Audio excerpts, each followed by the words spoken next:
నమస్తే గురువుగారు. శ్రీమాత్రే నమః. ఎలా ఉన్నారు గురువుగారు? అద్భుతంగా ఉన్నాను. అమ్మవారి అనుగ్రహంతో మీ అందరూ కూడా అద్భుతంగా ఉండాలని మనస్ఫూర్తిగా కోరుకుంటున్నాను.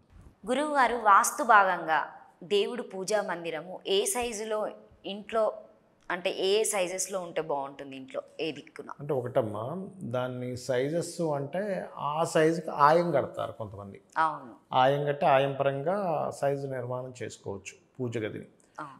లేదు అలా కాదు అంటే ఇక్కడ ఒకటి, పూజ ఆయం కట్టడం కంటే కూడా అంటే దేనిది దానికే ఉంటుంది. టేబుల్ కూడా ఆయం కడతారు. టేబుల్ ఈ సైజులో ఉండాలి, ద్వారం ఈ సైజులో ఉండాలి, ఉంటాయి, దానికి ఉండమనట్లేదు నేను. కాకపోతే ఏంటంటే వీటన్నిటికంటే కూడా ఇంకా ముఖ్యంగా ఏమిటి అంటే ఈశాన్యంలో పూజ గది పెట్టుకోవాలి. అది చాలా ముఖ్యమైనటువంటి అంశము. తూర్పు వైపు మనం చూస్తూ పూజ చేయాలి. ఆ పూజ గది నిర్మాణం చేసేటప్పుడు మెట్టులాగా సిమెంటు ఇటుకతో కట్టకూడదు. మీరు ప్లాస్టిక్ దాన్ని ఏమంటారు, చెక్కతో కట్టుకోవచ్చు. ఫైబరు, చెక్క ఇట్లాంటి వాటితో ఎనీ ఇతర మెటీరియల్స్తో పెట్టుకోవచ్చు. కానీ బరువు అయ్యేటువంటిది ఇంటికి మొత్తం కనెక్ట్ అయిపోయేటువంటి ఈ ఇటుకలతోని సిమెంట్తోని వీటితో వాడి మాత్రం కట్టకూడదు. అప్పుడు ఏమవుతుందంటే ఈశాన్యం ఎత్తు పెరిగినట్టు వస్తుంది.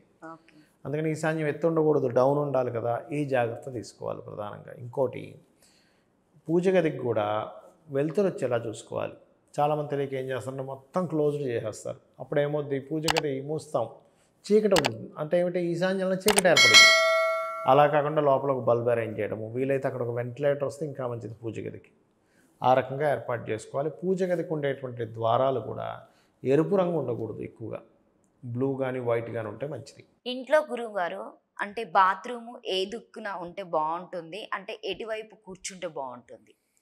ఒకటేనమ్మా, బాత్రూమ్స్ ఎప్పుడు కూడా దక్షిణ నైరుతనే చెప్పారు శాస్త్రంలో. దక్షిణ నైరుత్యో మృతయే పురుషత్యాగ మందిరం శ్లోకం అది.